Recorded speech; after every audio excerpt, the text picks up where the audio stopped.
Welcome to Knowledge Game. In this video, we have to see what is a Huffman coding. So, with the help of this example, we have to check how to solve this Huffman coding problem. But before solving, we have to see what is the definition of Huffman coding. So, Huffman coding is a method of data compression that is independent of the data types. It means what? Huffman coding क्या है? ये एक method है जो कि data को compress करता है और which is independent of the data type. Like it is represented as images, spreadsheet, and more or etc. Okay, so let's get started. How to solve this example? Okay, so firstly I have to remove it. Okay, so हमें क्या करना है, सबसे पहले जो भी हमें values दी गई है वो हमें गिवन उसके वैल्यूज के साथ उसके जो वेरिएबल को उन्होंने डिनोट किया है उसके साथ उसको लिखना है. लाइक a 45 है तो हम यहाँ पे लिखेंगे a is equals to 45, then b is equals to 13, c is equals to 12, d is equals to 16, e is equals to 9. ये 9 है, not g. Okay, and f is equals to 5.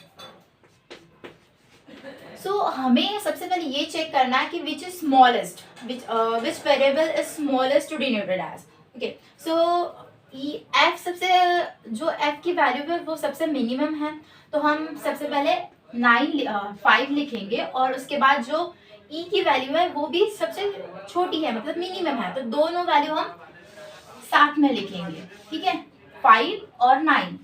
जो छोटा रहता है वो हमेशा लेफ्ट साइड में रहता है और जो वैल्यू बड़ी रहती है वो हमेशा राइट साइड में रहती है. ओके, सो उसके बाद हमें क्या करना है, 5 और 9 को ऐड करते हुए जाना है on the upper side. Okay, so 5 plus 9 कितना होता है, 14. ओके, उसके बाद हमें नेक्स्ट स्मॉलेस्ट वैल्यू चेक करनी है. ठीक है, इसके बाद ये दोनों को आप कट कर दिए देख लेना, कट कर देना. उसके बाद A B C D इसमें से सबसे स्मॉलेस्ट वैल्यू देखनी है, इट मीन सबसे मिनिमम वैल्यू देखनी है. तो मिनिमम वैल्यू क्या है इसमें, 12 है. ठीक है, तो 12 क्या है, 12 कौन से साइड में आएगा, इसके लेफ्ट साइड में आएगा. ठीक है, लेकिन लेफ्ट साइड में आएगा तो लेफ्ट साइड में हमेशा हमें दो वैल्यूज लेनी पड़ती है. ठीक है, तो लाइक 12 और 13 हमें दोनों लेनी पड़ेगी क्योंकि 12 के बाद की सबसे मिनिमम वैल्यू है 30. ठीक है, इसलिए हम लेंगे यहाँ पे 12 और देन 13. ठीक है, और देन इसका एडिशन हम करेंगे. इसका एडिशन हो गया 25. ओके, उसके बाद हम देखेंगे कि ये और ये तो कट हो गया. उसके बाद हम स्मॉलेस्ट देखेंगे जो कि है 16. तो 16 क्या है, स्मॉलेस्ट है लेकिन 14 से बड़ी है, इसलिए हम 14 के राइट में लिखेंगे 16 और उसका एडिशन करेंगे. तो ये क्या, ये हो गया 30. Okay, 16 plus 14 13.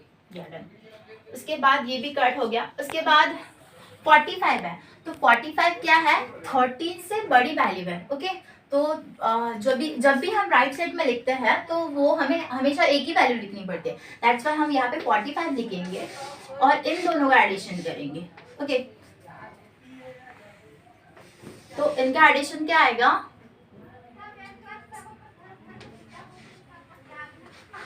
75.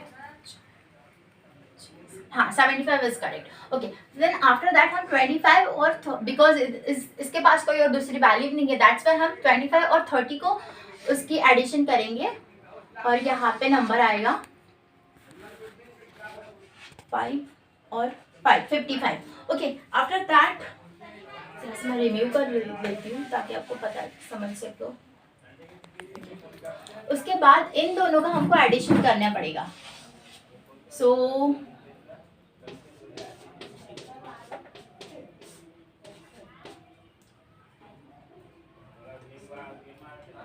130 का एडिशन आता है. ओके, सो हॉफमैन कोडिंग हमें ऐसी तरह सॉल्व करना होता है. एग्जामिनेशन में बहुत बार ये क्वेश्चन पूछा जाता है विद एग्जाम्पल कि हमें ये गिवन एग्जाम्पल दिया होता है और हमें हॉफमैन कोडिंग सॉल्व करना होता है. तो हॉफमैन कोडिंग इस तरह से सॉल्व किया जाता है. सो आई होप ये आपको समझ आया होगा. So thank you for watching this video. Please like, subscribe and share. Thank you.